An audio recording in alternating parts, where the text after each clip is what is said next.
Pero vamos a ubicar abocarnos a lo que es el tema de lo que es contaminación eh, microbiológica propuesto en el presente curso.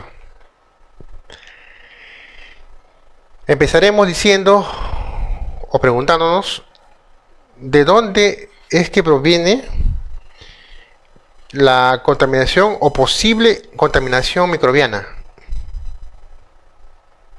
Pues bien, los mayores riesgos microbianos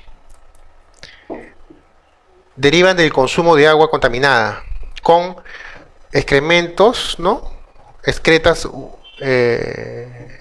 humanos o excretas de animales, ¿no? En estas, se incluyen las aves. Estas excretas pueden ser fuentes de patógenos, ¿no? Microorganismos patógenos, entre ellos bacterias, virus, protozoos y también algunos parásitos helmintos. Los patógenos fecales son los que más nos preocupan. Pues a la hora de fijar metas de protección de la salud relativas a la inocuidad microbiana, se va a producir con frecuencia variaciones bruscas de la calidad microbiológica del agua. Pueden producirse aumentos repentinos de la concentración de estos organismos patógenos, que pueden aumentar considerablemente el riesgo de enfermedades, pudiendo desencadenar brotes de enfermedades transmitidas por el agua. Además, puede exponerse a la enfermedad numerosas personas, ¿no? Grupo de personas y pudiendo conllevar también a toda una comunidad antes que se detecte la contaminación microbiana. Por este motivo es que para garantizar la inocuidad microbiana del agua de consumo humano, no puede confiarse únicamente en la realización del análisis del producto final, ¿no? O sea, del agua que ya está lista para ser consumida, ¿no? Sino que debe realizarse con una frecuencia, ¿no? En un determinado periodo.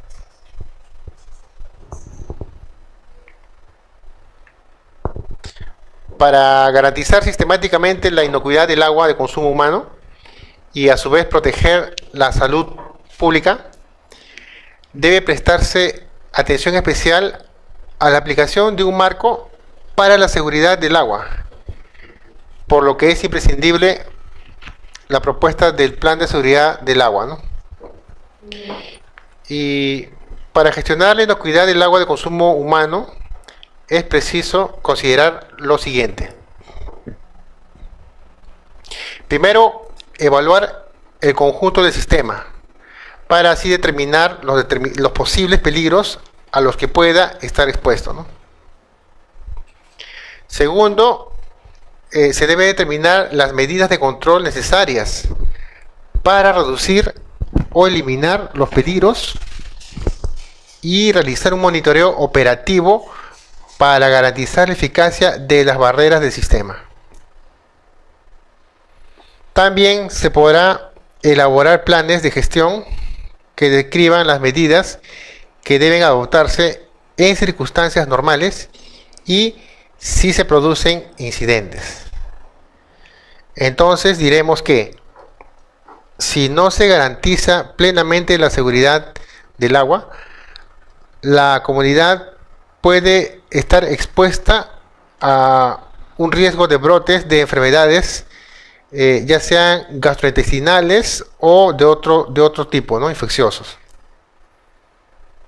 Es particularmente importante evitar los brotes de enfermedades transmitidas por el agua de consumo humano, dada su capacidad de infectar simultáneamente a un gran número de personas y potencialmente a una gran proporción de la comunidad, ¿no? Entonces,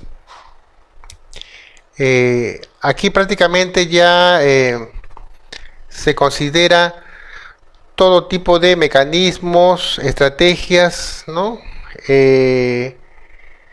Supervisiones, de tal manera que no nos confiemos de un consumo de agua, ¿no? Que pudiera estar tal vez contaminado, ¿no? Es importante asegurarnos de que sea un agua segura, un agua sana, ¿no? Un agua libre de microorganismos, ¿no?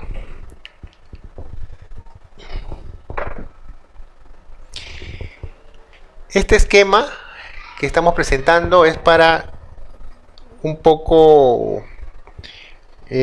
ubicarnos y entender los grupos, o mejor dicho, la diferenciación de los grupos vivientes, ¿no?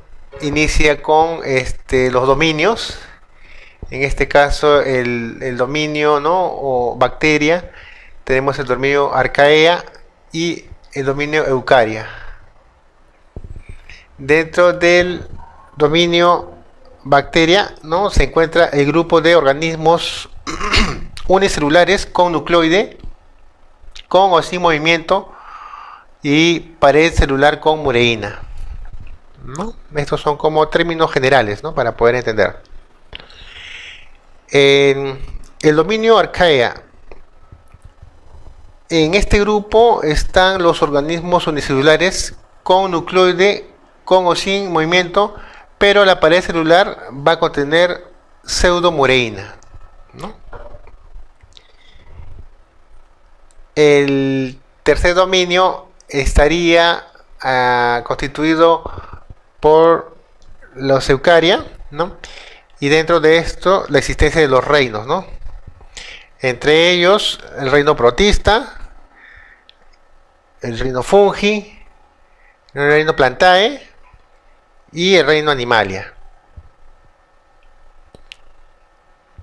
Dentro del reino protista podemos encontrar dos grandes grupos, ¿no? Un primer grupo que son los protozoos, ¿no? que vienen a ser organismos unicelulares con núcleo y que son heterótrofos, pudiendo ser con o sin movimiento, ¿no? Heterótrofos entendemos de que ellos necesitan digamos captar o buscar sus alimentos, ¿no? Ya que no son capaces de generarlo. El segundo grupo, conformado por las algas, ¿no? Que son organismos unicelulares con núcleo, pueden tener o no movimiento y generalmente la característica principal es de que son autótrofos. Quiere decir de que van a poder generar, ¿no? O producir sus propios alimentos, ¿no? El reino fungi, bueno, generalmente otros le conocen como los hongos, le dicen, ¿no? Fungi es el término más correcto y corresponde a organismos pluricelulares, ¿no? Ya estamos hablando ya de una complejidad de este grupo, ¿no? Organismos pluricelulares, heterótrofos y que no tienen movimiento, ¿no? El reino plantae, ¿no? Conformado ya por digamos organismos más complejos, ya que son pluricelulares, son autótrofos, ¿no? Generan su propio alimento y no tienen movimiento o mecanismos para moverse, ¿no? El reino animalia, un grupo más complejo aún, ¿no? Son organismos pluricelulares, ¿no? Heterótrofos, ¿no? Por naturaleza y gozan de movimiento, no sea la capacidad para poder trasladarse, ¿no?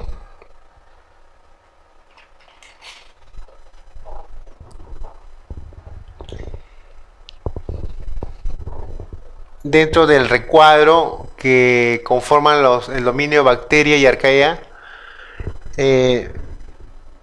existen una serie de tipos, ¿no? de organismos, ya sean por su forma o su aglomeración, ¿no?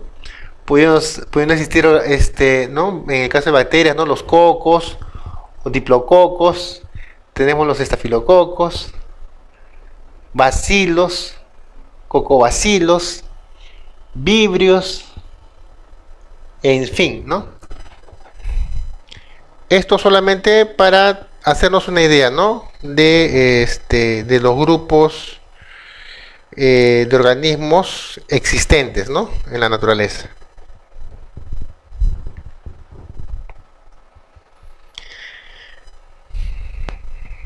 Así como van a existir estos grupos, ¿no? Vivientes, también van a depender de ciertos factores, ¿no?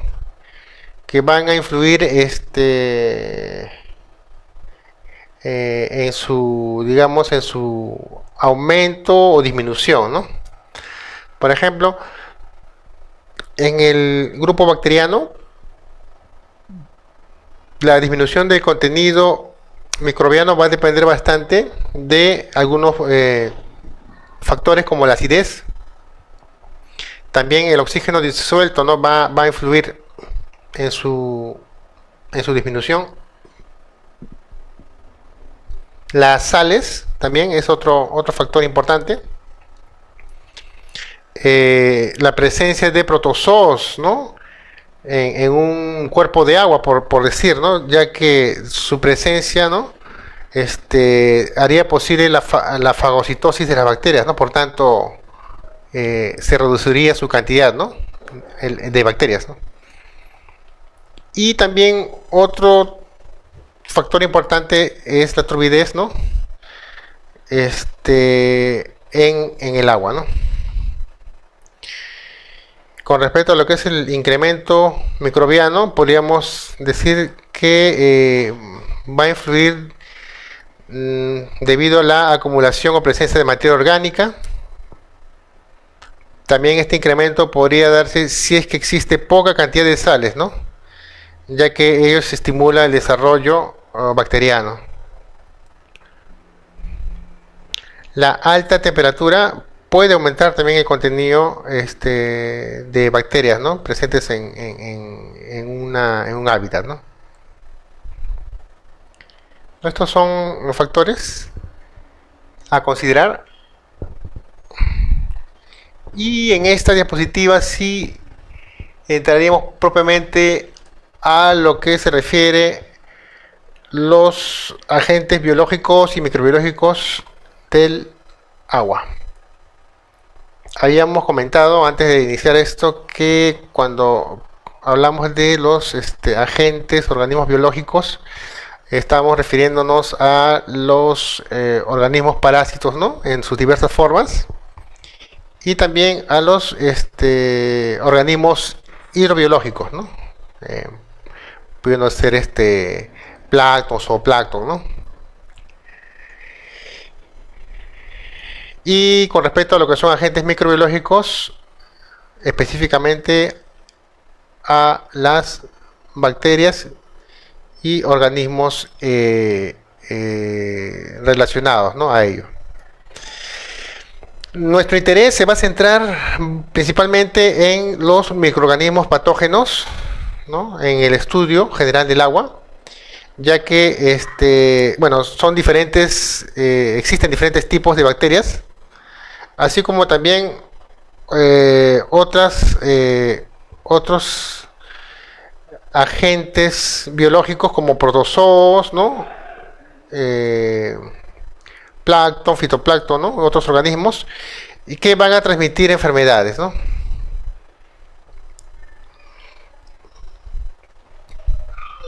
En las columnas que se han colocado en el lado derecho, ¿no? Es más o menos una relación entre enfermedad y agente, ¿ya? De origen principalmente bacteriano, ¿no? Ahí hay una corrección ahí, ¿no? Origen bacteriano, ¿no? No bacteriano. Tenemos lo que es uno de los principales microorganismos que como es la Shigella, ¿no? Que va a generar la disentería basilar. Un grupo importante que es el género Vibrio, específicamente el Vibrio cólera, ¿no? Que produce esta enfermedad denominada como el cólera, que tuvo una incidencia bastante en nuestro país tiempo atrás. Las bacterias del género Escherichia coli, ¿no? Campylobacter, Yersinia, Salmonella también, ¿no? Que son responsables de la gastroenteritis agudas y diarreas, ¿no? que puede producirse en el hombre, ¿no? También vamos a tener otros grupos importantes, ¿no? Patógenos, entre ellos lo que es la Legionella pneumophila. También podemos mencionar el Bacillus, ¿no? Bacillus anthracis entre ellos, Brucella y Leptospira. Todos ellos en el grupo de agentes microbiológicos.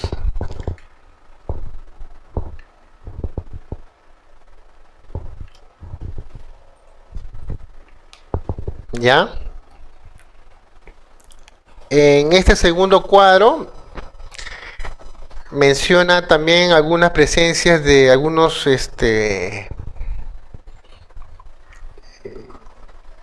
otro grupo importante como son los virus, pudiendo estar presentes en el agua, el virus de la hepatitis A, ¿no? Otros virus que pueden producir gastroenteritis agudas y diarreas como son los virus Norwalk, los rotavirus, astrovirus, enterovirus, adenovirus, entre otros, ¿no?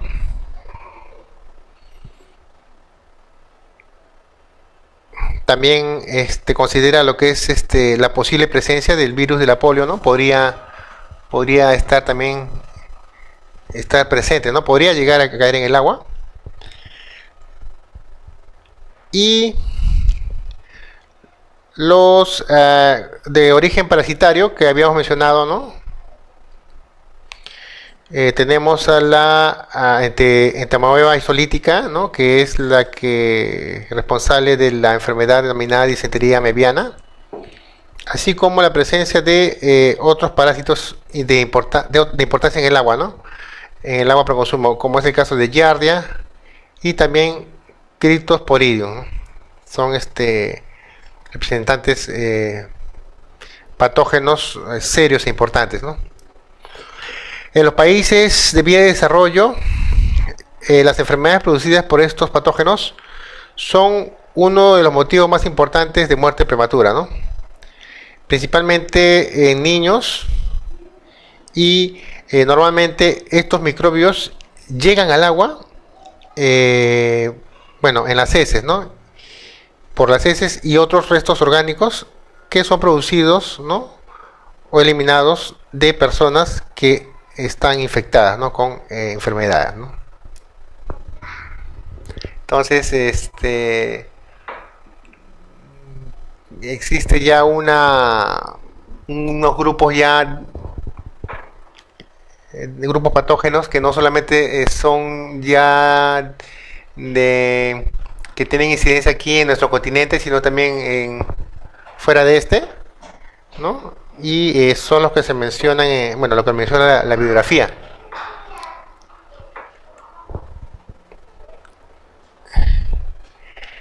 En esta siguiente diapositiva, importante mencionar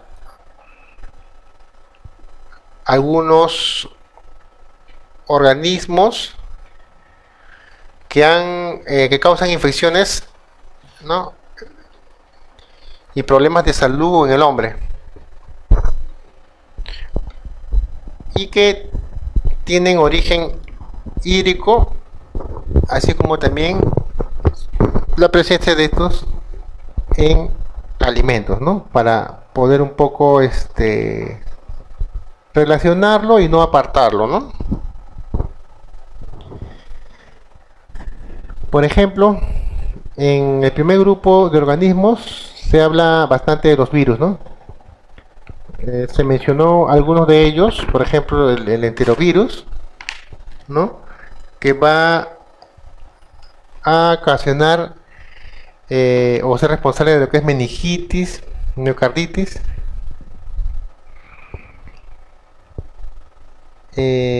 gastroenteritis, hepatitis, ¿no? Y no solamente el enterovirus, sino también tenemos otros grupos virales, el adenovirus, el astrovirus, el mismo virus de la hepatitis A y E también. ¿Y cuál es la fuente de contaminación de estos virus, no? Bueno, principalmente se le asocia a lo que es el agua, ¿no? Agua y también en alimentos. ¿Y qué tipo de alimentos? Generalmente lo relaciona a verduras contaminadas, ¿no? Entonces, ¿por qué este cuadro de origen hídrico alimentario? Porque muchas veces las verduras, ¿no? Vegetales que crecen a ras de suelo, existe la posibilidad de que puedan ser regadas, ¿no? Con aguas servidas o aguas contaminadas, ¿no? Entonces, importante tener presente esta relación, el origen hídrico alimentario, ¿no? Dentro del segundo grupo de bacterias, ¿no? Como son las bacterias, podemos mencionar entre ellas a la salmonela, ¿no? La más, digamos, fuerte se puede decir, la salmonela typhi, así como otro tipo de salmonelas existentes, ¿no? Sí, la paratifi, etcétera. Tenemos también el vibrio, cólera, que habíamos comentado, cepas patogénicas de E. coli, la yersinia, el Helicobacter pylori. ¿Y cuáles las enfermedades que van a ocasionar? Bueno, en el caso de Salmonella typhi, la fiebre tifoidea. En el caso de salmonelas, ¿no? De otras especies de salmonelas, principalmente ocasionan problemas de gastroenteritis.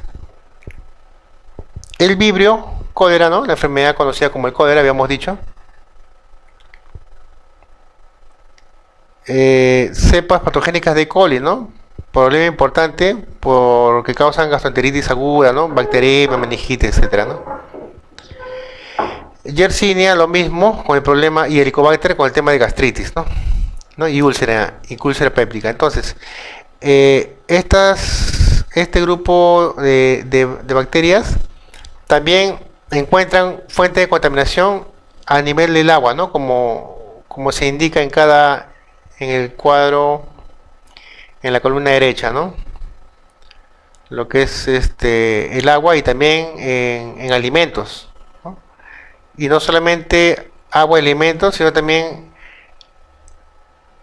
va a depender bastante de las deficiencias sanitarias, ¿no?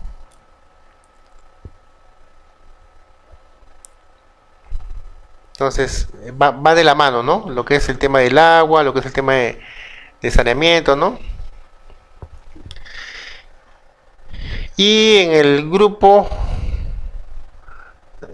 final tenemos a lo que son los organismos parásitos. Pueden caer en el agua, ¿no? O llegar a encontrar huevos de helmintos, quistes de protozoarios, amebas de vida libre, ¿no? Huevos de cestos, ¿no? Las principales géneros, ¿no? O especies podríamos mencionar dentro de este grupo parásito. Tenemos al Ascaris, ¿no? El Ascaris lumbricoides, el Trichuris, entamoeba histolítica, ¿no? Causante de la disentería mebiana, habíamos dicho. Giardia, Cryptosporidium, Acantomoeba, Naegleria, Necator americanus, Strongyloides. Incluso podemos llegar, ¿no? A encontrar Taenia solium. Y sus enfermedades respectivas, ¿no? Lo que es la ascaridiasis, la trichuriasis, la disentería meviana, la yardiasis, la criptosporidiosis, meningoencefalitis, hemorragias, anemia hipercrómica y cisticercosis en el caso de tenia, ¿no? Tenia sol. Entonces, y la relación con la fuente de contaminación, también caso similar, encontramos a lo que es encontrarse en aguas o verduras contaminadas, así como también puede darse por contagio directo, ¿no? Acá se agrega esto en el tema de parásitos, un contagio directo de personas, ¿no? ¿No? Dentro de una familia, ¿no? También los alimentos también son una fuente de contaminación para estos parásitos, ¿no? Principalmente en verduras contaminadas. También se tiene en aguas recreacionales, ¿no? De repente en pozas, ¿no? Algún tipo de lugares que a veces se van a hacer en campamentos, ¿no? Y las personas entran a estos cuerpos o masas de agua, ¿no? Que están estancadas, ¿no? Y también se da por no solamente por aguas contaminadas, sino también por autoinfección, ¿no? Entonces, un cuadro bastante interesante, ¿no? Aquí para los que se abocan al tema de alimentos también, o sea, agua y alimentos, ¿no? Para que un poco puedan establecer algunas relaciones.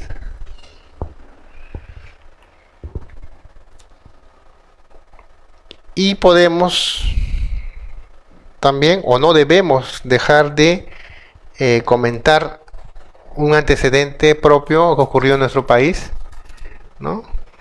En los años 90 más o menos, 91 para ser más exacto. Nos estamos refiriendo al cólera, ¿no? Al cólera como enfermedad infecciosa, ¿no? Aguda, que en muchos casos, en otros países, que solamente el mencionarlo, ¿no? Causa bastante temor.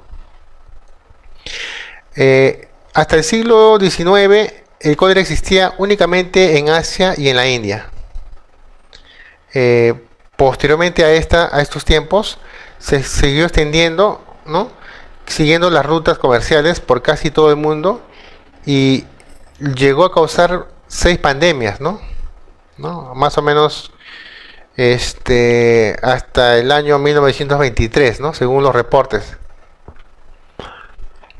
Posteriormente se volvió a limitar a regiones del sudeste de Asia, ¿no? También llegó a ocurrir esta epidemia en Egipto, ¿no? En el 47, según registro, ¿no? Epidemiológico. Y es que hace su aparición en América del Sur aproximadamente en el año de 1991, en enero, en la zona de Chancay, ¿no?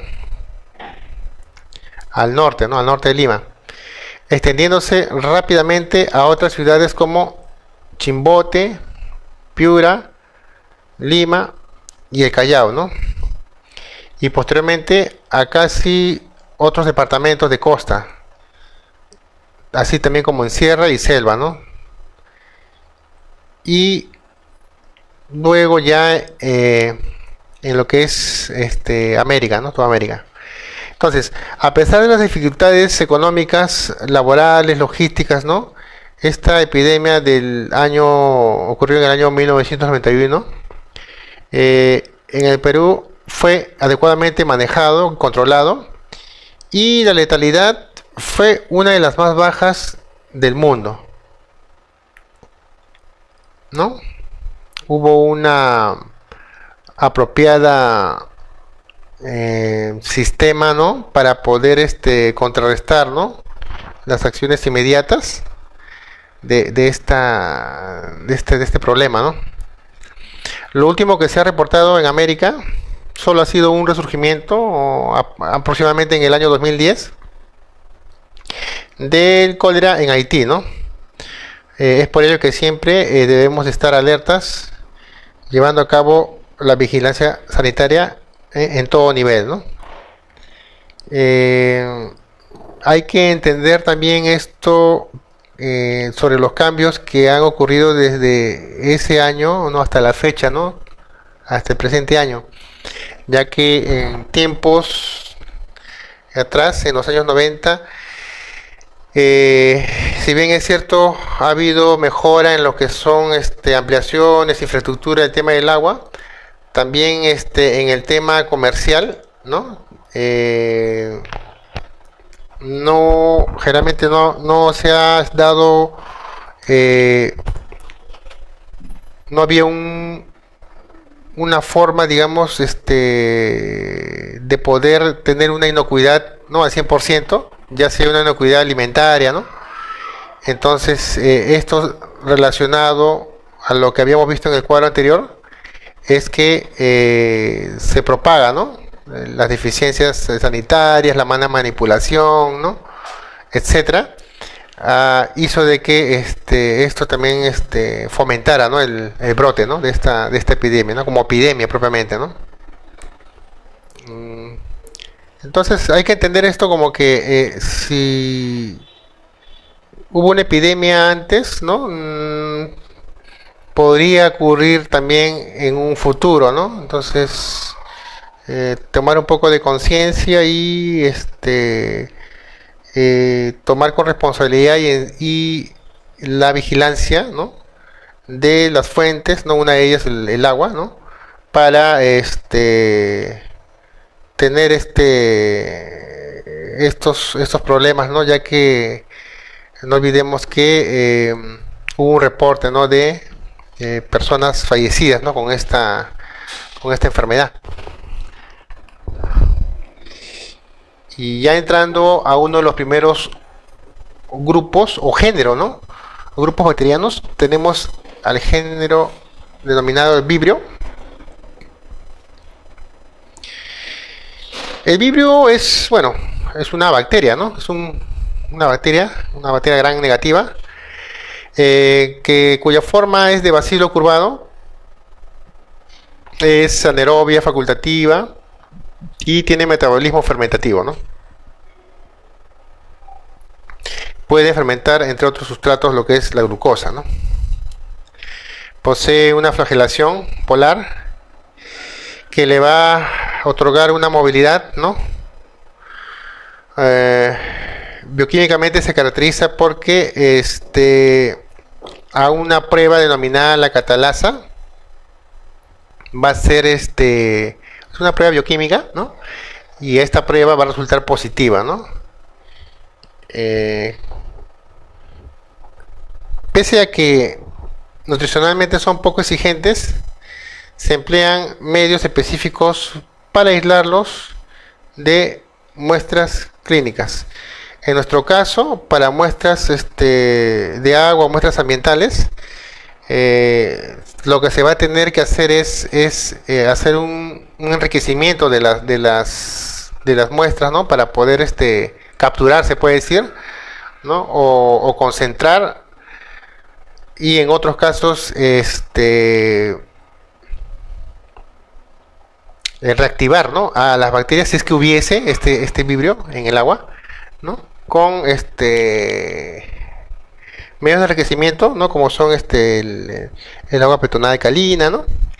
Entonces, previo a esto, recién ya pueden ser sembrados en medios específicos, como son los agares, ¿no? Uno de ellos, el más conocido, el agar TCBS, ¿no?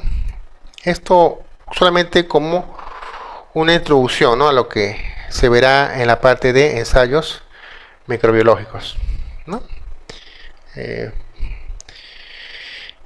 Existen diversas especies de vibrio. Tenemos, aparte del vibrio cólera, tenemos el vibrio parhemolyticus, que también tiene cierto, es responsable de ciertos problemas, ¿no?, diarreicos, y también la especie del vibrio vulníficos, ¿no? Entonces, importante entender o caracterizar a esta bacteria.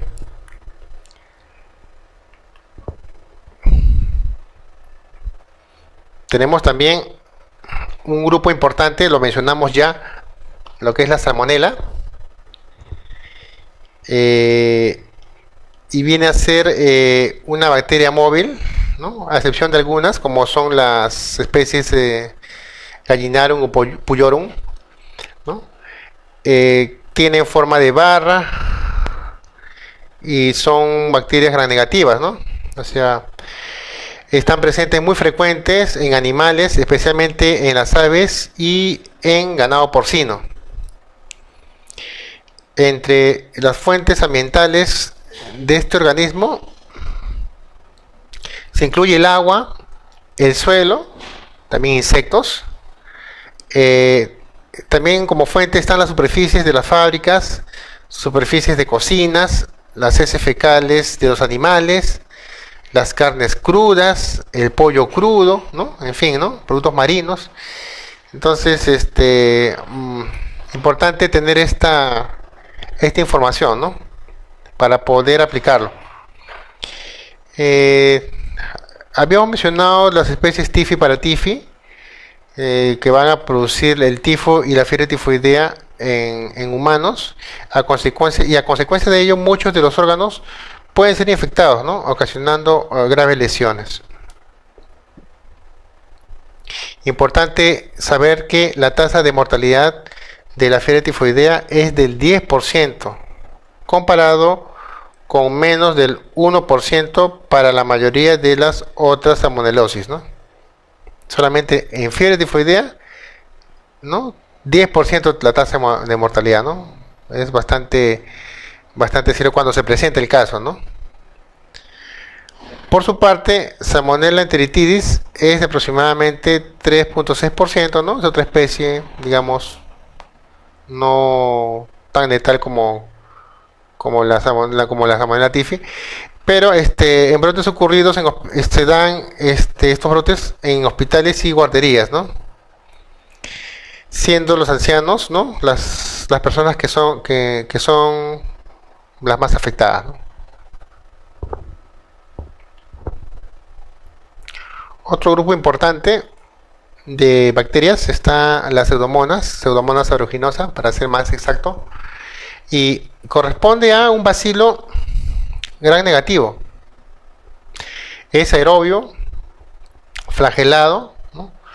También, y viene a ser un patógeno oportunista en realidad, ¿no?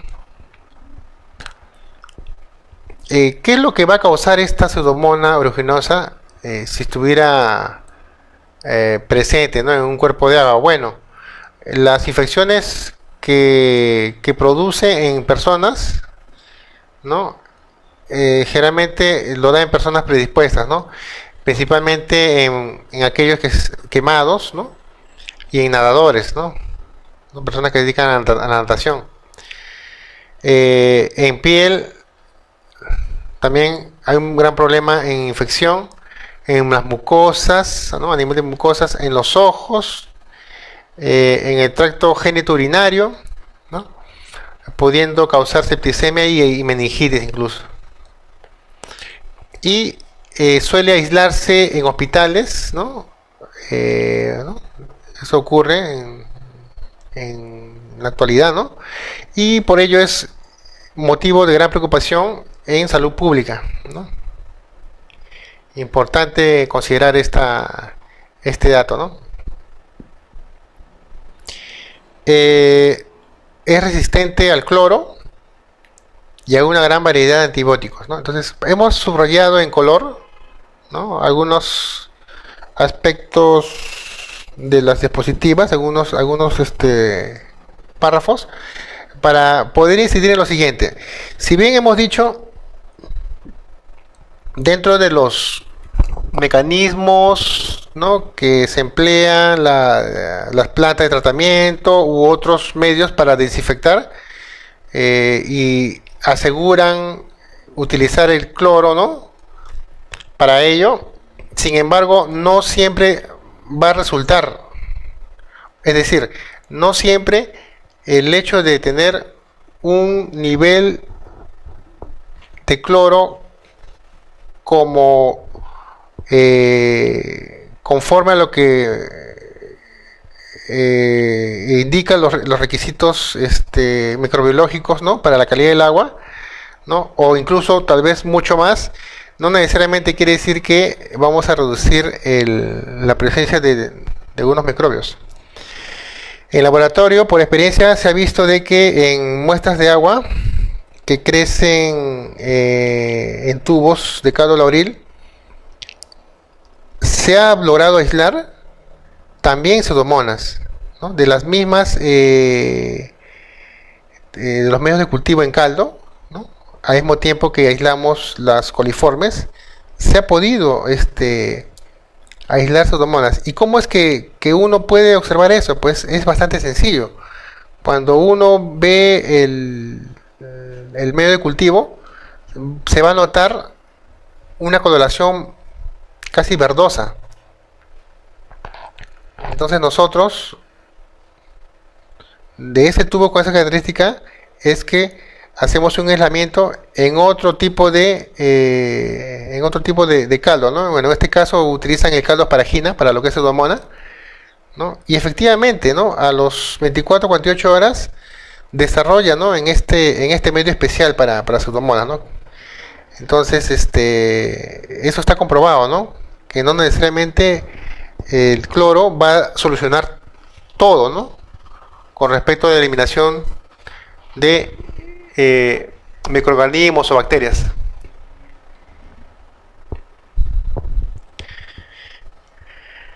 Aquí algunas fuentes, ¿no? De pseudomonas.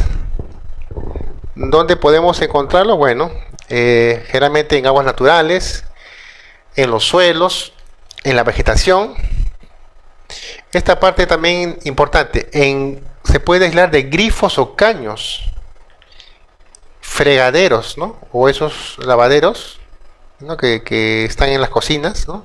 Bueno, obviamente donde no hay una adecuada limpieza y desinfección continua, ¿no? Y de medio ambiente en general, ¿no? Especialmente en piscinas, ¿no? Pero ¿dónde suele establecerse estas pseudomonas? ¿En qué parte del agua es que podemos, digamos, encontrarlo, ¿no? Generalmente se establece a nivel de la biopelícula, ¿no? Que es la parte superficial del agua, ¿no?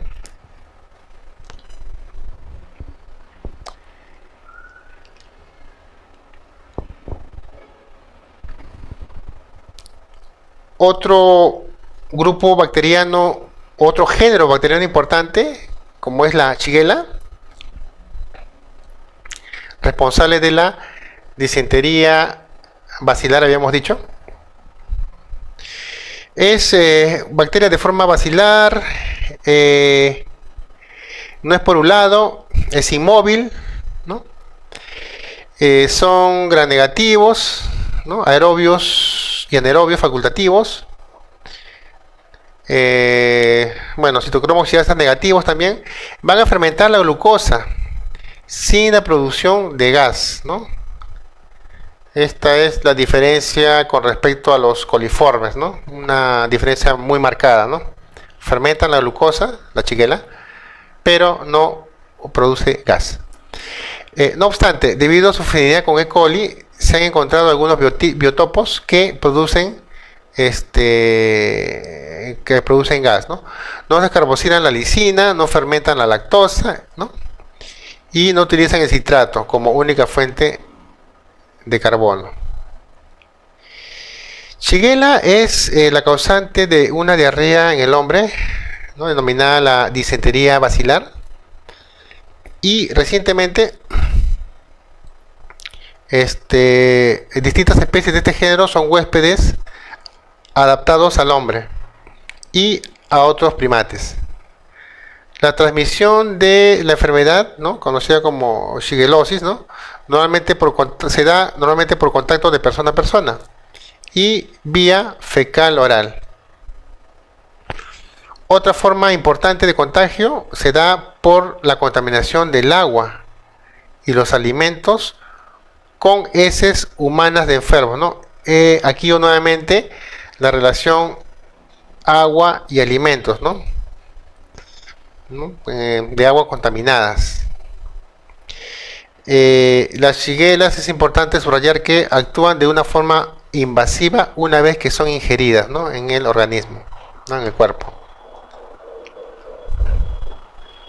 Se puede encontrar este grupo en aguas en general, en aguas de río, en estuarios, en el suelo y en cualquier material contaminado con heces de enfermos, particularmente donde la shigelosis humana es endémica.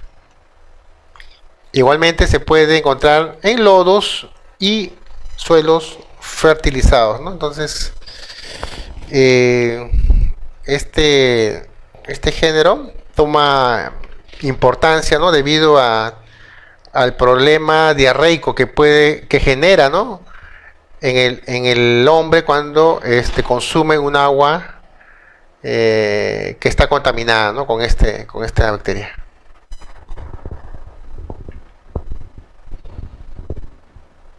Leptospira habíamos mencionado también como grupo importante patógeno. La leptospirosis, que es una enfermedad zoonótica, ¿no? Principalmente se da cuando ha ocurrido lluvias fuertes, ¿no? Una de las más representantes importantes es la Leptospira interrogans, ¿no? Ya que es patogénica para los hombres y para los animales, ¿no? Tiene más de 200 variedades serológicas, ¿no? Cabe mencionar que los seres humanos adquieren la leptospirosis por contacto directo con la orina de animales infectados o con un ambiente contaminado por orina, ¿no? Puede estar presente en la orina de distintos animales, ¿no? Como por ejemplo roedores, en perros, en vacas, cerdos, caballos, ¿no? Animales silvestres.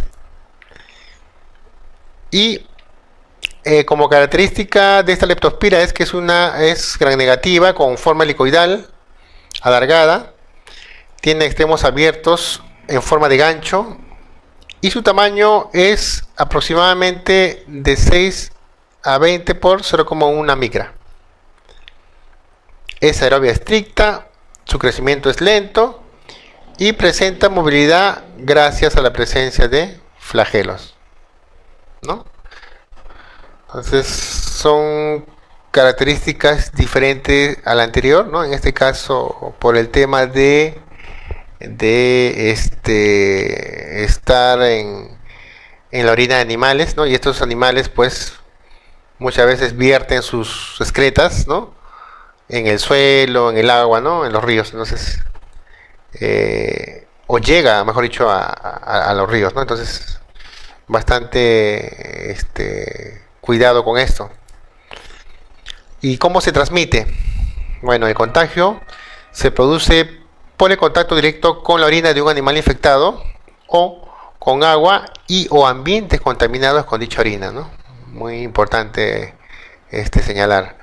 Dado que la bacteria sobrevive en lugares húmedos y protegidos de la luz,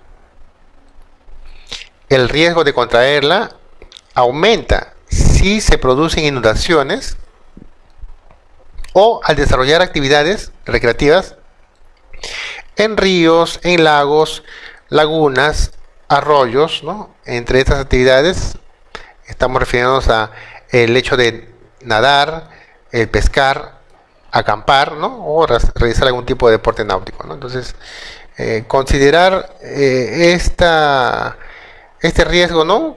Cuando en nuestra vida rutinaria, ¿no? Vayamos a hacer algún tipo de actividad recreativa, ¿no? Sobre todo en estos campamentos, ¿no? Que muchos jóvenes suelen salir, ¿no?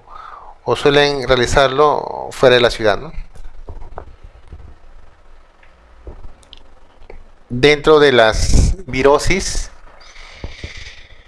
o enfermedades virales que puede también ser transmitida a través del agua, está el virus de la hepatitis A, ¿no? Este virus se transmite por ingestión de alimentos o bebidas contaminadas, o también por contacto directo con una persona infectada con el virus. Casi todos los pacientes se recuperan totalmente y adquieren inmunidad de por vida. No obstante, una proporción muy pequeña de estos casos pueden morir de hepatitis fulminante, ¿no? El riesgo de esta infección, ¿no?, por el virus de la hepatitis A se asocia generalmente a la falta de agua salubre, ¿no? Otra vez hacemos mención de el tema del agua sana, el agua segura, ¿no? Y también este riesgo de infección se debe a las malas condiciones higiénicas, ¿no?, del individuo, ya sea por las manos sucias, ¿no?, o por digamos, problemas, ¿no?, en el saneamiento, ¿no?, en el sistema de saneamiento, ¿no?, del sector, ¿no? El suministro del agua salubre, las mejoras de saneamiento, el lavado de manos y así como la vacuna contra este virus, contra el virus de la hepatitis A, son los medios más eficaces para poder luchar, ¿no?, contra la aparición de esta enfermedad, ¿no? Asimismo, se transmite principalmente cuando una persona no infectada y no vacunada come o bebe algo contaminado, ¿no?, por heces de una persona infectada con ese virus. La enfermedad, ¿no?, de la hepatitis está estrechamente asociada, ¿no?, habíamos dicho, a la falta de agua salubre. Bien, entonces esto es algunos ejemplos, ¿no?, de los principales organismos patógenos microbianos y virales que podrían encontrarse en las fuentes de agua. Sin embargo, existen otros contaminantes más, ¿no? Se puede considerar también dentro del como importancia en salud pública en determinadas circunstancias a otros microorganismos, ¿no? Por ejemplo, según la bibliografía también se habla o se menciona el dracúnculo, ¿no?, o Dracunculus medinensis, ¿no? Y también las cianobacterias tóxicas, esto sí lo hemos hablado ya, ¿no?, en el tema de las micocistinas, ¿no? Pero, ¿a qué otros contaminantes biológicos nos referimos específicamente? Bueno, entre otras formas de contaminantes tenemos a los organismos parásitos, ¿no? Entre estos podemos mencionar a los helmintos, a los nemátodos, platelmintos también, y pueden transmitirse a las personas a través del agua, ¿no?, como una vía de transmisión, ¿no? El agua de consumo humano no debe contener larvas maduras ni huevos fertilizados de estos parásitos, ya que un único ejemplar puede ocasionar una infección. También pueden encontrarse protozoarios parásitos en sus formas resistentes, ¿no?, como son los quistes. En esta parte vamos a hacer un pequeño paréntesis para explicar a qué se refiere, ¿no? En este reglón menciona un único ejemplar de este parásito, ¿no?, o de esta forma parasitaria, un solo ejemplar, ¿no?, un quiste o un huevo, puede ocasionar una infección. En el caso de los microbios, según la norma de la calidad del agua, como vamos a ver más adelante, existen ciertos, digamos, cantidades, en el caso de coliformes, si hablamos, ¿no? Para que de repente pueda tener cierta validez y decir, bueno, no se puede consumir esta agua porque está demasiado elevada en cantidad, ¿no? De bacterias. En el caso del parásito, no. Basta que uno esté presente, entonces esa agua no puede estar, no podemos considerarla apta, ¿no? Para el consumo. A esto se refiere, ¿no? Solo con con un solo quise. Entonces, importante ello saber. Y al mismo tiempo, también recalcar que generalmente en los temas de vigilancia nos abocamos bastante a lo que es el control, ¿no? El monitoreo de los organismos o microorganismos, ¿no? Bacterianos a través de sus indicadores, ¿no? Indicadores biológicos. Sin embargo, no es posible que solamente hagamos un control de la calidad microbiológica. Vale decir, la calidad, ¿no? O el contenido de alguna forma parasitaria que pudiera existir en el agua, también es importante realizarlo, ¿no? Por lo que acabamos de decir, ¿no? Que es una cosa bastante seria, ¿no? Entonces, bueno, y a la par también con lo que son los contaminantes de tipo químico que vamos a ver, que tienen cierta importancia, ¿no? En la salud. Entonces, esas dos aspectos, ¿no? El tema microbiológico y el tema parasitológico deben ir también de la mano, ¿no? Porque son aspectos bastante importantes, ¿no? En lo que se refiere a la salud, no solamente de un individuo, sino también puede comprometer a la comunidad, ¿no? A una población. Bien. Y justamente vamos a pasar a explicar un problema que hubo en los Estados Unidos para poder entender, ¿no? Este problema de lo que es parasitosis. Sobre el caso que ocurrió en el año 93, ¿no? En la localidad de Milwaukee, Estados Unidos.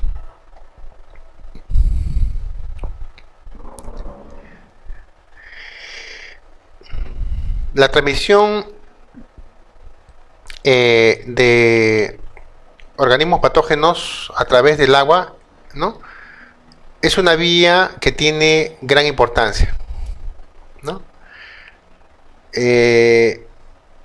Ya que a través de esta, si no la manejamos correctamente, ¿no? Serviría de vehículo y podría llegar fácilmente, pues, ¿no? A los consumidores. ¿Qué ocurrió en Milwaukee, ¿no? En el año 93?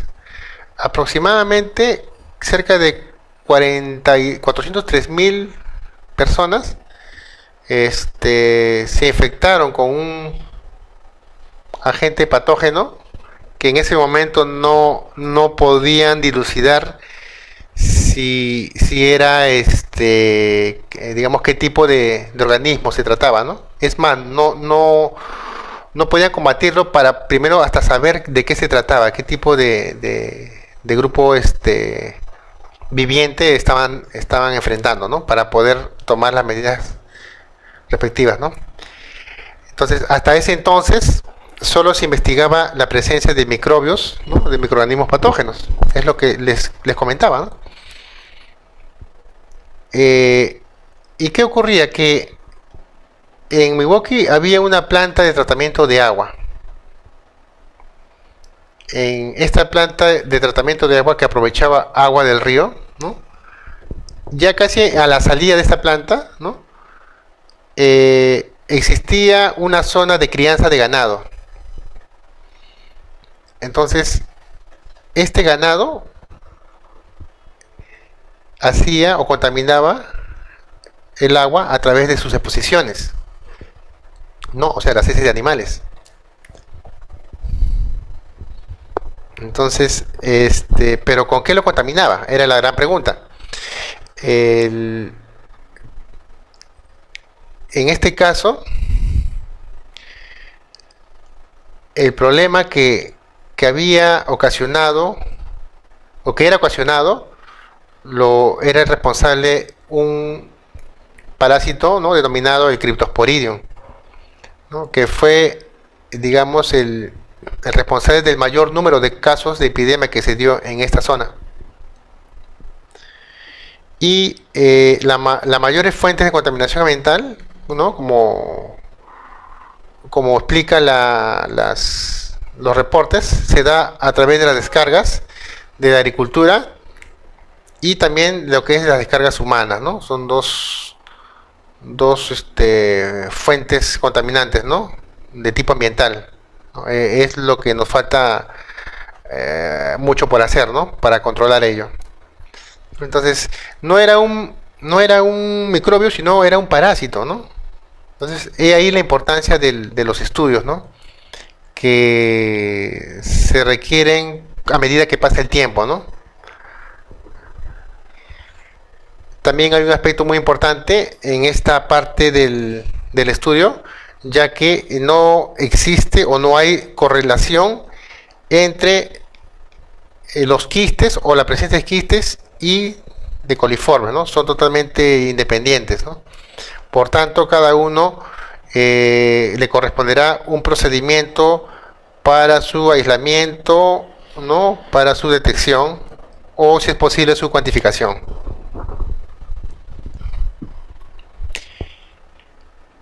Y esta epidemia causada por Cryptosporidium, ¿a qué se debe o a qué se debía? Bueno, tenemos que caracterizar primero al parásito, que viene a ser un protozoario, cuya forma infectante viene a ser el ooquiste, ¿no? Este ooquiste tiene una medida entre 4 a 6 micras y va a parasitar al hombre y también al ganado, originando infecciones intestinales con diarreas que desaparecen aproximadamente en una semana. No existe tratamiento y, sin embargo, es más grave en pacientes inmunodeficientes, ¿no?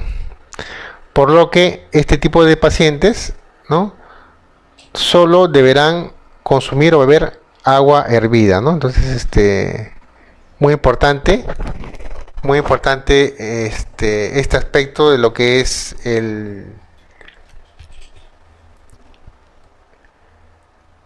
la forma la forma parasitaria, la forma infectante, ¿no?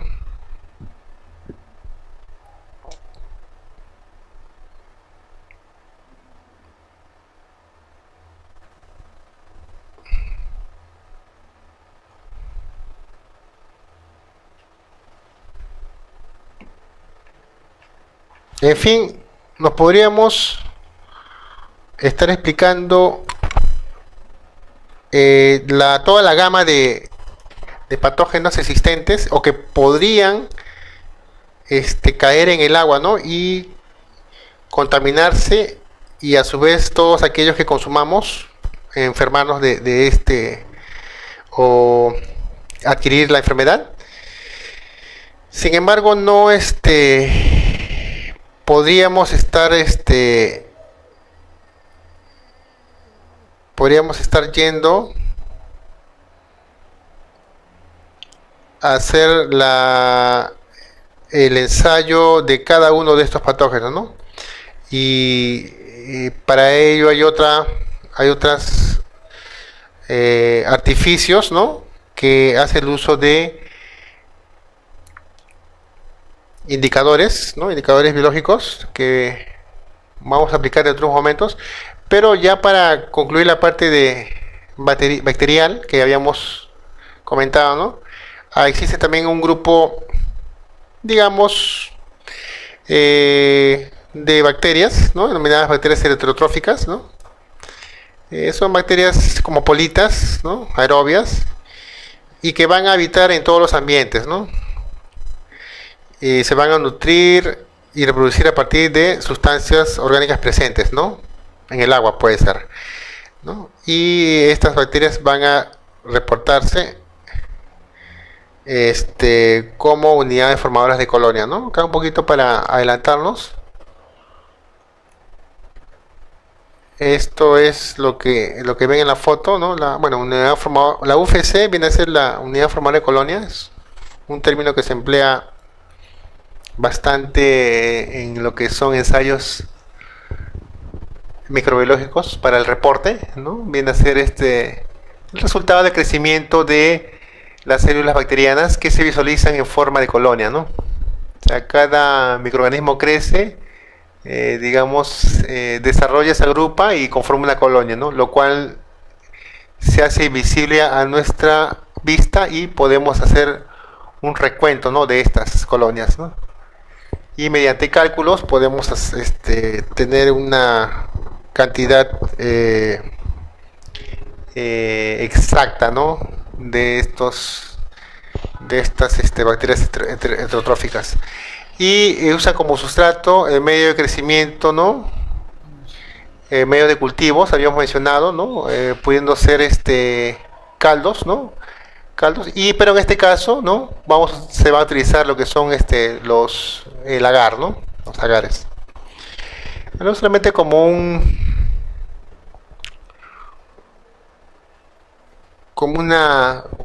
paréntesis. Bueno, continuando con las partes, con las formas parasitarias, ¿qué es lo que vamos a ver en la parte de parásitos? Bien, en la parte de parásitos, ¿no?, que son ensayos muy independientes a lo que es la parte de los ensayos microbiológicos,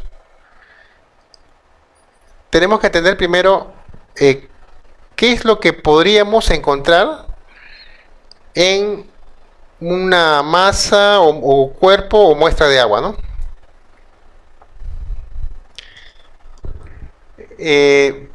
Podemos encontrar protozoarios, pero a su vez estos protozoarios se encuentran en cierto estadio, ¿no?, que le denominan el quiste, ¿no?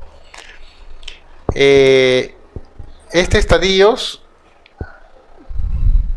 por ejemplo, en la entamoeba histolítica y en la giardia, ¿no?, se da, ¿no? O sea, podríamos encontrar quistes, ¿no?, de giardia e incluso de entamoeba.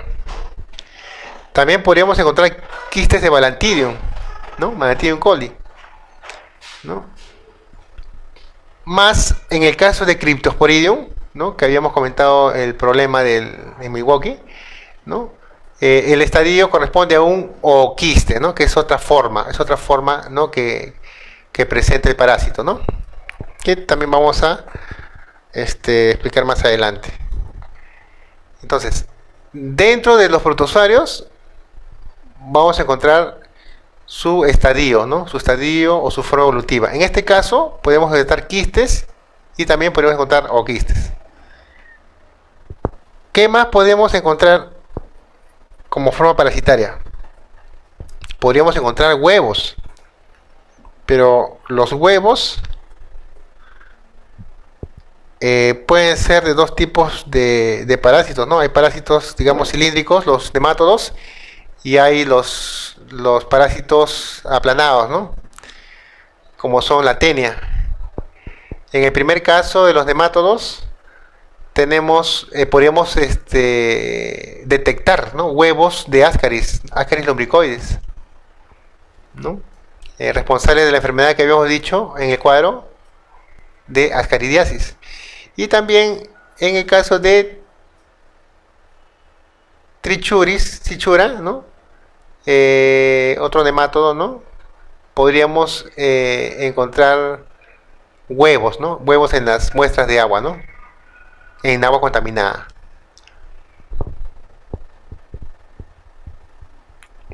Teniasolium, ¿no?, responsable de la teniasis, habíamos comentado, ¿no? También su forma o el estadio que pueden presentarse en aguas contaminadas es el huevo, ¿no? El huevo de tenia. Y aquí solo algunas fotos para relacionar el tema de las parasitosis. Por ejemplo, se habla bastante de la entamoeba histolítica, que viene a ser un protozoario, ¿no? Cuyo quiste tiene una medida de 10 a 20 micras y el único reservorio es el hombre, ¿no? La enfermedad se produce por invasión del intestino, con dolor abdominal, diarreas, fiebre, heces sanguinolentas y llegar a incluso la ulceración, ¿no? Entonces, qué serio es este problema de, digamos, tener una parasitosis, ¿no? Y simplemente por consumir un agua contaminada. Su significado por la presencia en el agua potable se ha confirmado en el agua potable como vía de infección. Los quistes son altamente resistentes al cloro.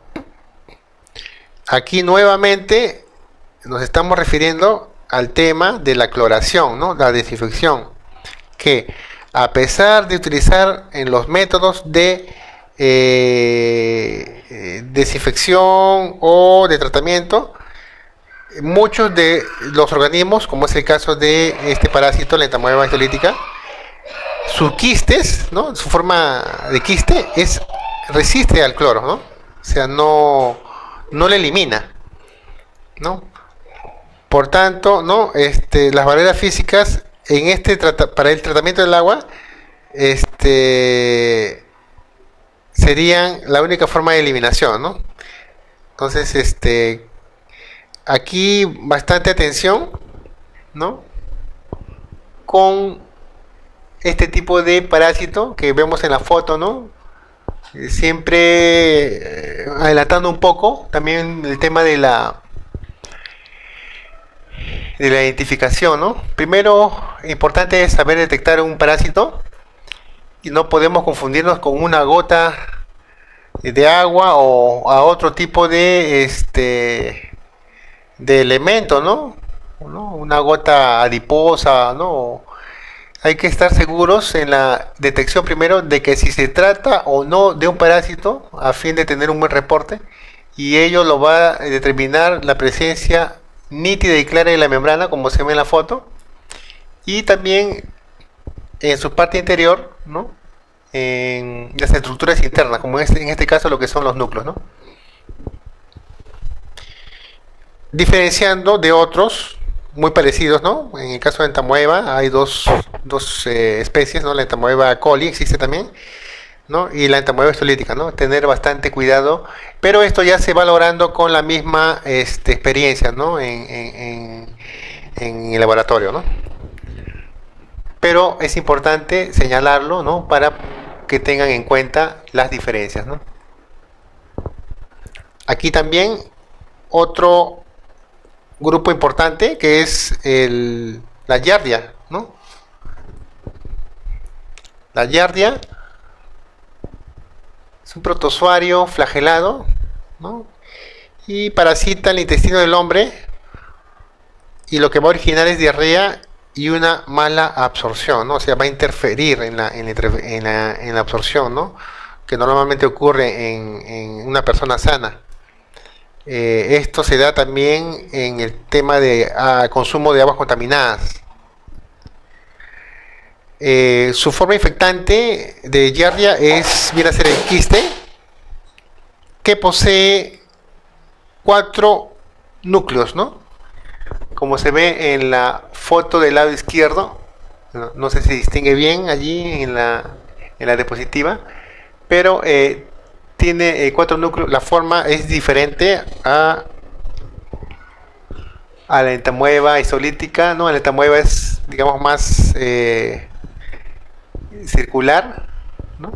Esta es ligeramente un poquito más ovalada y con una medida de 8 hasta 12 micras, ¿no? En el lado derecho también es una giardia, ¿no? Pero ya es otro estadio que es el trofozoito y tiene otro tipo de tinción, ¿no? Otro tipo de tinción. El lado izquierdo en la foto es lo que se va a poder observar plenamente la giardia, ¿no? Hay una estructura que corre hacia el medio, ¿no? Que le denominan el axostilo, ¿no? Eso vamos a ir viéndolo poco a poco para no confundirnos.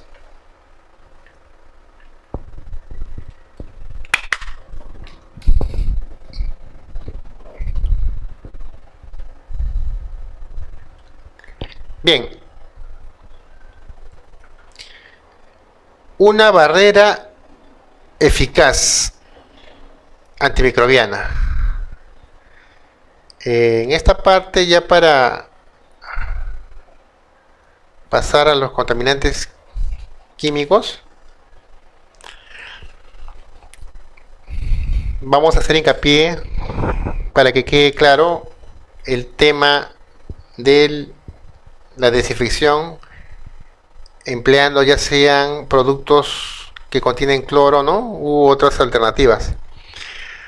Si bien es cierto, la desinfección constituye una barrera eficaz para numerosos patógenos, ¿no? Principalmente el grupo bacteriano.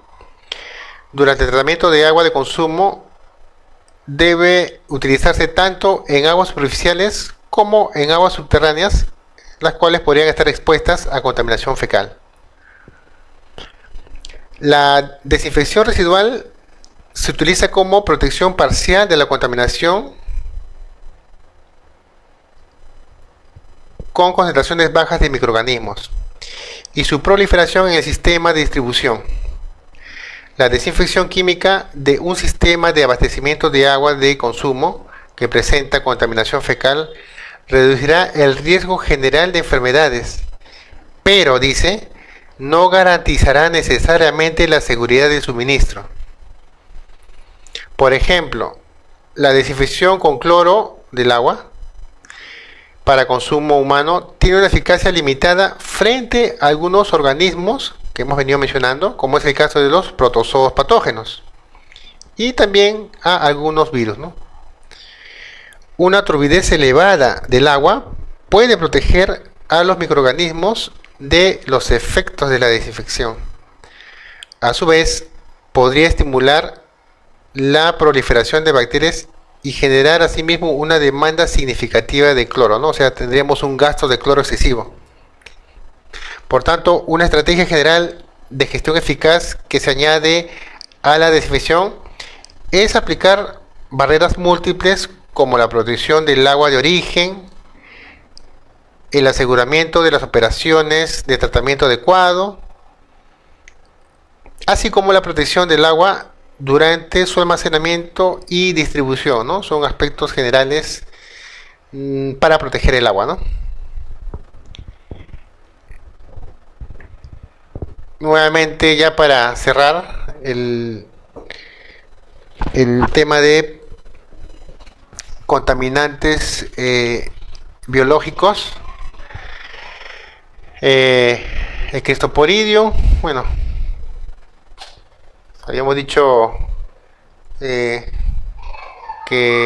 como tiene al ganado, ¿no? Como reservorio, ¿no? Con sus formas infectantes como los o quistes, ¿no? Pero debemos entender el significado principal de su presencia en el agua potable. ¿Qué pasa aquí? Que los oquistes de Cryptosporidium son altamente resistentes al cloro, ¿no? Acá nuevamente subrayamos en rojo, habíamos dicho, ¿no? Lo que estamos subrayando es para que quede bien claro, ¿no? Por lo que las únicas barreras para su eliminación en las plantas de tratamiento serían las que habíamos detallado en cuadro anterior, ¿no? Para eliminación de grupos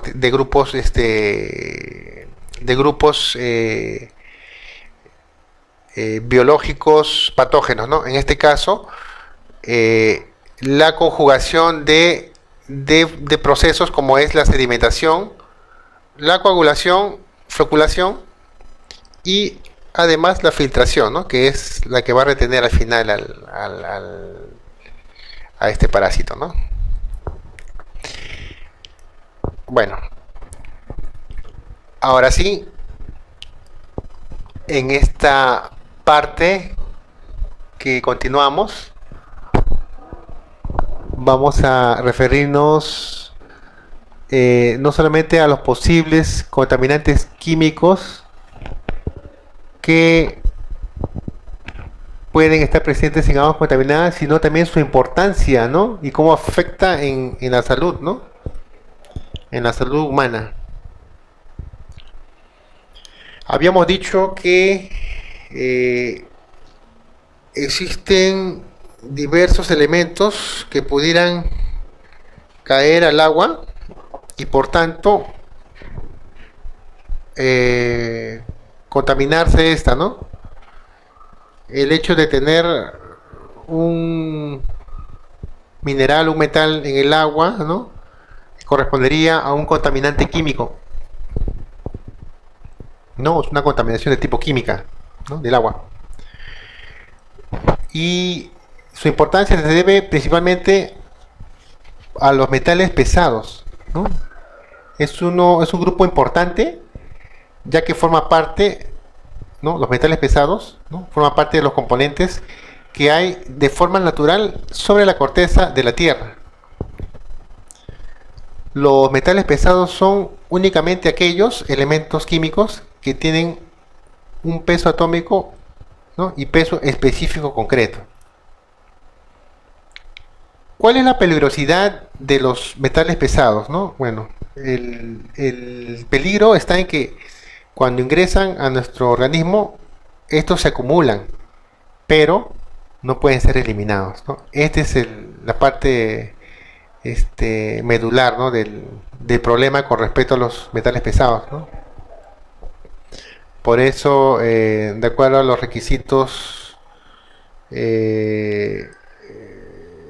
químicos, ¿no?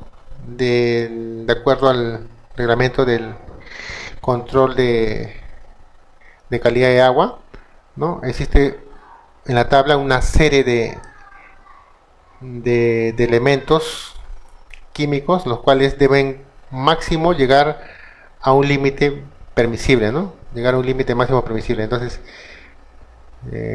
no deben sobrepasar esas cantidades, ¿no? Y eso también debe someterse a un monitoreo, ¿no? de la presencia de estos. Estos metales pesados son muy peligrosos para la salud y afectan negativamente a nuestros órganos. Continuamente estamos expuestos a metales pesados, ya sea a través de los alimentos, ¿no? A través del agua o también del aire que respiramos. Los principales órganos que se ven afectados por acumulación de metales pesados en el organismo son los riñones, el hígado, los pulmones y también se ve afectado el sistema nervioso, ¿no? Entonces, considerar esto, ¿no? Sobre todo aquellos profesionales que están abocados a la parte de análisis químicos, ¿no? Para que consideren no solo la importancia, sino el estudio o tal vez la investigación, ¿no? de todos estos contaminantes, ¿no? ¿Cuáles son los efectos de los más importantes de los metales pesados? Bueno, en general la exposición, cuando uno se expone a metales pesados, ¿no? A lo largo del tiempo, esta se relaciona con diversos tipos de cáncer. Tenemos, por ejemplo, también problemas en el desarrollo de fetos, ¿no? En las madres embarazadas y también en los niños, ¿no? Sobre todo en los niños. También problemas de artritis, ¿no? Enfermedades cardiovasculares pueden conducir a enfermedades cardiovasculares, así como dolencias renales, ¿no?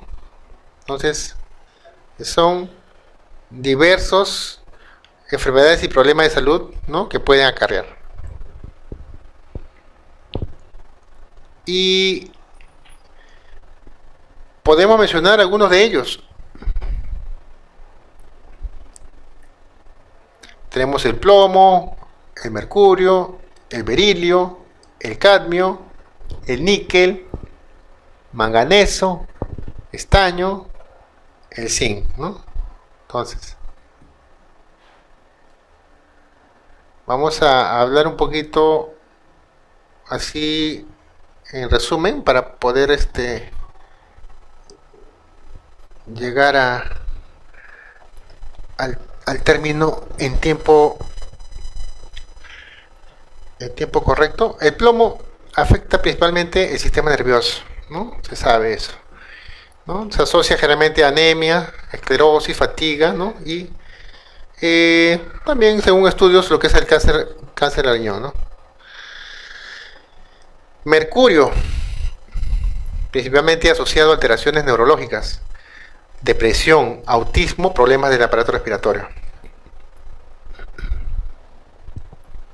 En el caso del arsénico, es un contaminante muy peligroso y está asociado a enfermedades vasculares, bronquitis, cáncer de esófago, pulmón, laringe, vejiga, ¿no? En fin, produce hepatotoxicidad. El cromo es metal pesado, está asociado al cáncer de pulmón, ¿no? También causa problemas de hepatotoxicidad y nefrotoxicidad. Cadmio, está subrayado en rojo, asociado a enfisema, cáncer de próstata, ¿no? En el caso de varones, bronquitis, infertilidad, enfermedades vasculares, alteraciones neurológicas y toxicidad a nivel de riñón, ¿no? El cadmio.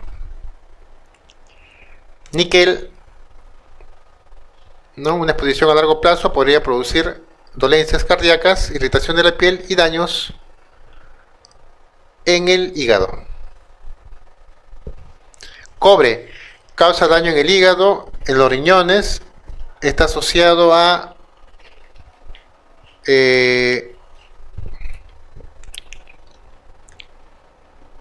la anemia, ¿no? Y causa irritaciones del intestino delgado, así como de grueso. Manganeso, ¿no? Otro metal, daña el páncreas, el hígado, aparato respiratorio, riñones, sistema nervioso central, y se le asocia a una enfermedad denominada el Parkinson, ¿no? Esto ocasionado o atribuido al manganeso. Estaño, ¿no? Se asocia generalmente a dolores de cabeza, irritación de mucosas, piel, daños al sistema inmunológico, depresión, trastorno del sueño, en fin, ¿no? El zinc, ¿no? Su presencia podría originar dolor de estómago, también así como infecciones de las mucosas, ¿no? Entonces, hay una serie de elementos suficientes como para, se puede decir, condenar a los contaminantes químicos, pero importante saber de dónde o cuáles son las fuentes de exposición, ¿no? A los metales pesados. Podemos decir que el agua es uno de ellos, ¿no? Y una descontaminación pobre del agua o el uso de tuberías de plomo podría hacer que estemos tomando metales pesados cada vez que usamos el agua para beber, cocinar, ducharnos, regar, ¿no? Son detalles, ¿no? Que es importante considerar. También a través no solamente del agua, también del aire, ¿no? A través de los alimentos, ¿no? En fin, ¿no? Entonces, por eso mencionaba la normativa sobre las secas, ¿no? Los estándares de calidad ambiental, ¿no? Que relaciona bastante, ¿no? El tema de digamos, de los parámetros, ¿no?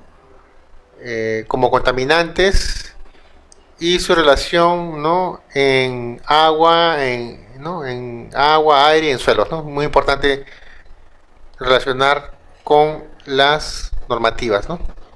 Por eso es que hice mención en el marco legal. Bien, y ya para concluir, la parte de contaminantes químicos,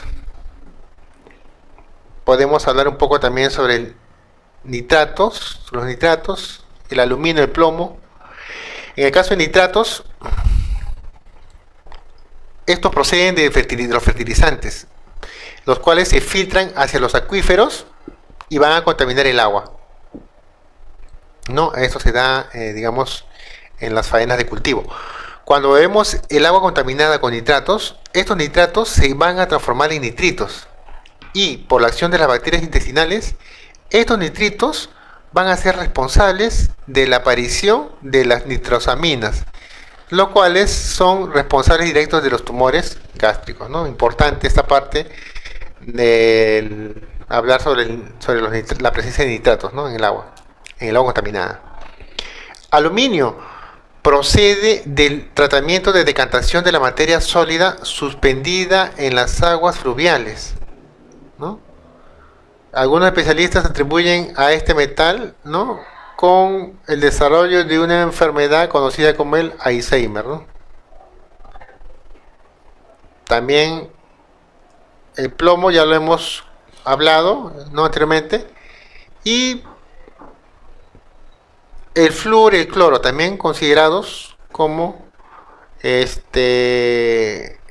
bueno, en realidad la fluoración y cloración que se emplea, ¿no?, en el agua, existe cierta controversia, ¿no?, por su utilización, ¿no? Entonces, importante, ¿no?, también hacer mención. Bien, ahora sí vamos a pasar a la parte de lo que son los indicadores biológicos del agua para consumo humano. Esta parte es un poquito extensa, vamos a ver si podemos hacer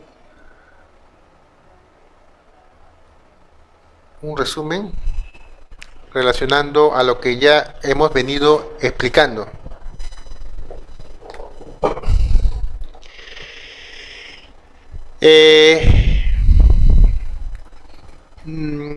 Considerando que existe una amplia gama de agentes patógenos microbianos infecciosos, no resultaría práctico monitorear el agua de consumo humano para cada uno de ellos, ¿no? O sea, vale decir, hacer una detección o aislamiento de la salmonela, del vibrio, de la shigella, etcétera, ¿no? Entonces,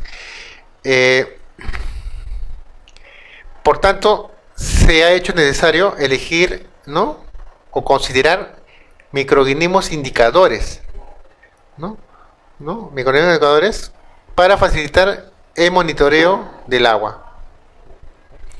Un microorganismo indicador es relativamente inocuo para el hombre y animales, y su detección indica la probabilidad de que existan agentes patógenos en el agua.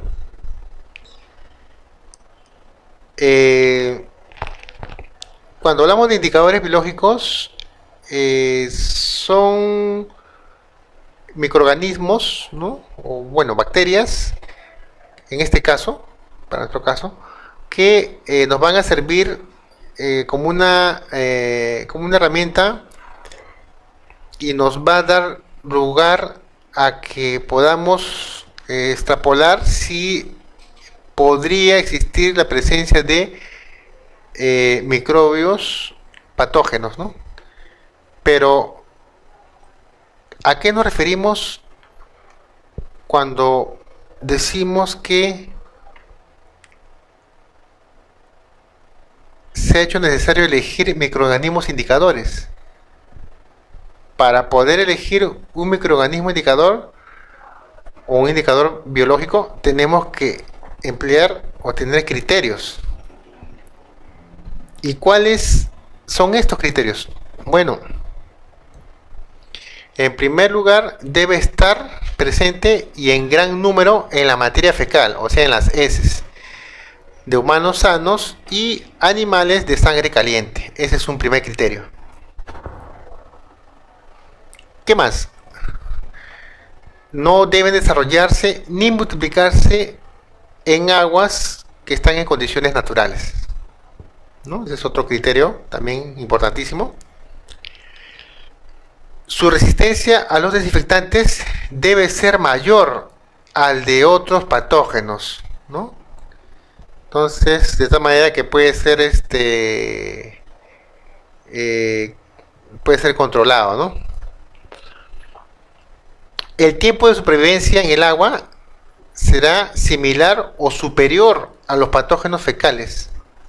Importante, ¿no? La sobrevivencia de este microorganismo que para que cumpla, ¿no? O para que sea un indicador. Estar en mayor número que los patógenos de origen fecal, ¿no? Esto es un requisito indispensable, ¿no? Debe encontrarse en más cantidad. Debe ser fácil de detectar y fácil o rápidamente aislable, ¿no? De tal manera que podamos tener resultados inmediatos, ¿no? En los reportes, en los ensayos de laboratorio. Y sobre todo, el último criterio, no debe ser patógeno, obviamente, ¿no? Porque si fuese patógeno, pues simplemente no lo utilizaríamos como indicador. Entonces,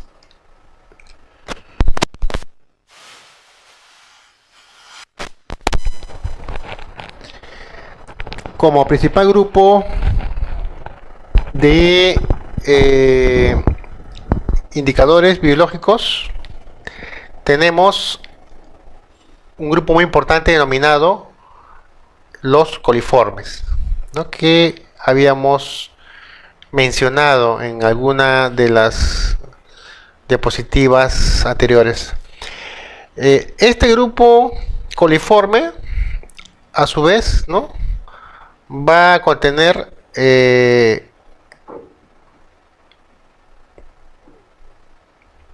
unos subgrupos denominados de coliformes termotolerantes, ¿no? Otros le denominan coliformes fecales, y una especie denominada la Escherichia coli, que para efectos de entendimiento abreviaremos como E. coli, ¿no? Entre paréntesis. Ambos son indicadores de la verificación de calidad microbiológica del agua para el consumo humano, debiendo resaltar que el de mayor elección es el E. coli, ¿ya? Eso que quede claro. Los coliformes termotolerantes son utilizados como alternativa, ¿no? Eso quiere decir que, digamos, podemos utilizar ambos, ¿no? Pero a primeras podríamos inclinarlos para inclinarnos hacia la Escherichia coli, ¿no? Como un indicador biológico idóneo. El agua de consumo humano no debe contener microorganismos indicadores. Eso está claro, ¿no? De acuerdo a los requisitos microbiológicos del reglamento de la calidad del agua para consumo humano, especifica claramente que no deben haber microorganismos indicadores, o sea, coliformes. No deberá contener coliformes el agua para consumo humano. Aquí, en esta parte que hemos estado explicando, ¿no?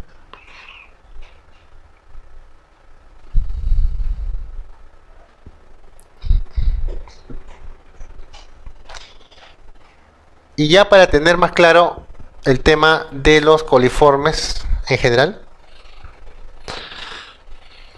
diremos lo siguiente, que los coliformes termotolerantes, ¿no? O fecales, si algunos prefieren llamarle así, son útiles para evaluar la calidad sanitaria del agua, y esta calidad está relacionada con la transmisión de microorganismos patógenos. Por otro lado, los coliformes totales se emplean solo para evaluar la calidad higiénica del agua. ¿Qué quiere decir esto? Que solo sirven para determinar la efectividad de tratamiento del agua y para asegurar la limpieza e integridad de los sistemas de distribución y presencia potencial de microorganismos en la biopelícula, ¿no? Un poco para poder entender esto, este es el grupo coliforme. El grupo coliforme, en su forma global, lo conforman los coliformes totales. Dentro de estos coliformes totales existe un subgrupo, ¿no?, que tiene ciertas características, ¿no?, que los diferencia, y van a ser los coliformes termotolerantes. Termotolerantes quiere decir que van a tolerar el calor, o sea, más temperatura, ¿no? Eso es lo que hace diferentes a los coliformes totales. Y a su vez, estos coliformes termotolerantes, ¿no?, dentro de este grupo, tenemos uno de ellos que es muy útil. Habíamos dicho la Escherichia coli. Aquí se ve el esquema, ¿no? Coliformes totales en forma global, ¿no? Dentro de este grupo de coliformes totales están inmersos los coliformes termotolerantes, ¿no?, que toleran o soportan mayor cantidad de calor. Y dentro de unos de estos especies de coliformes termotolerantes tenemos la Escherichia coli. Coliformes totales vienen a ser bacilos gram negativos, ¿no?, aerobios y anaerobios facultativos, fermentan la lactosa con producción de gas ácido o aldehído en 24 horas a una temperatura de incubación de 35 a 37 grados, ¿no? Estas condiciones para la incubación es muy importante.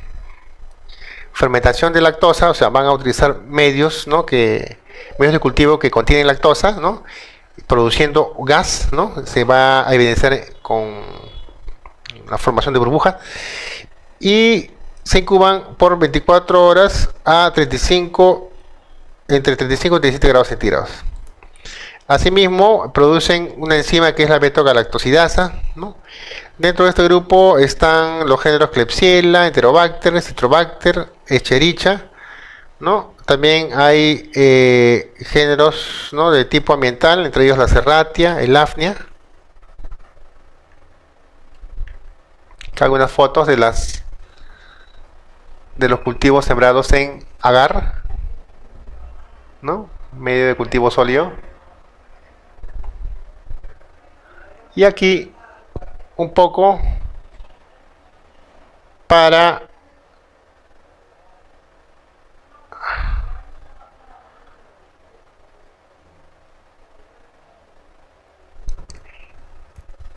conocer algunas de los géneros y especies, ¿no?, que corresponden a los coliformes totales.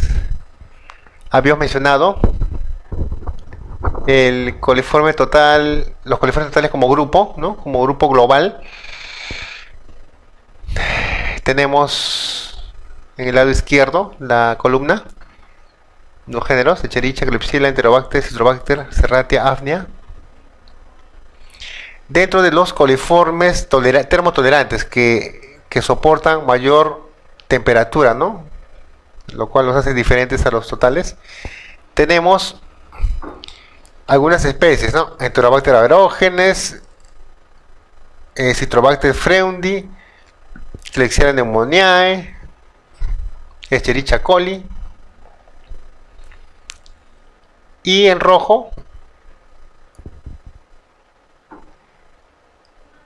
el indicador para el agua de consumo ideal, ¿no?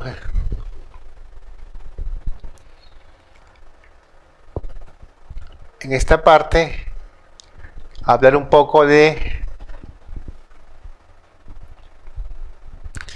los coliformes tolerantes. Habíamos dicho,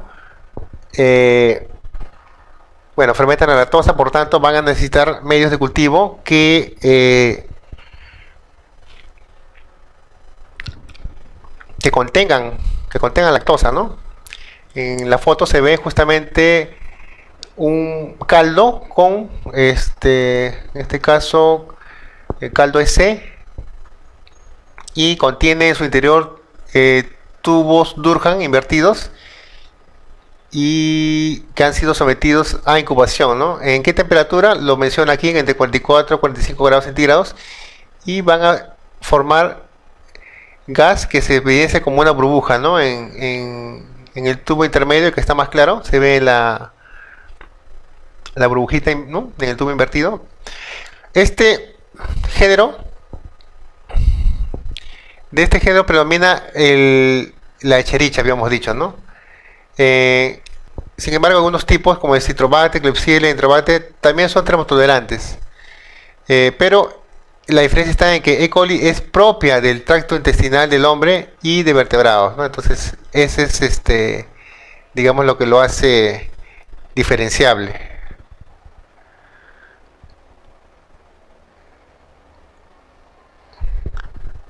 Y en esta parte explicar el valor, ¿no? El valor como indicador de los coliformes termotolerantes, ¿no?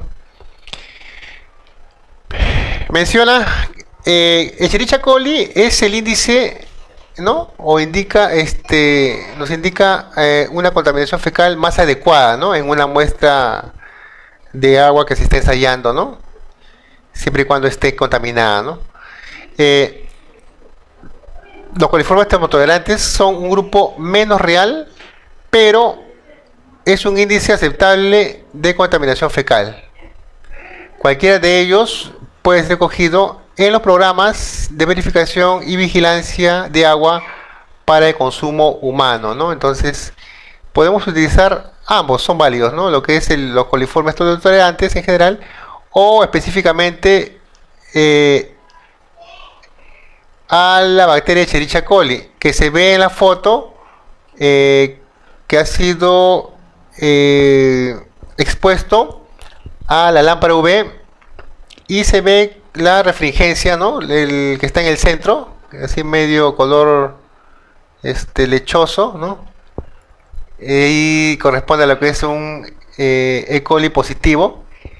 Y a los costados, los que no están, digamos, con esa refringencia, correspondería a lo que son coliformes termotolerantes, ¿no? O fecales.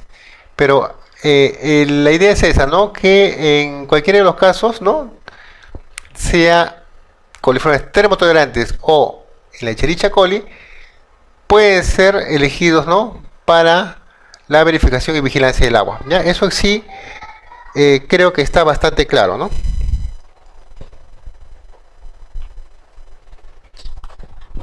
Bien, habiendo culminado este temario contaminante del agua, quedaría solamente el quinto temario correspondiente a lo que son consideraciones generales, que vamos a continuarlo después de el intermedio que vamos a tener.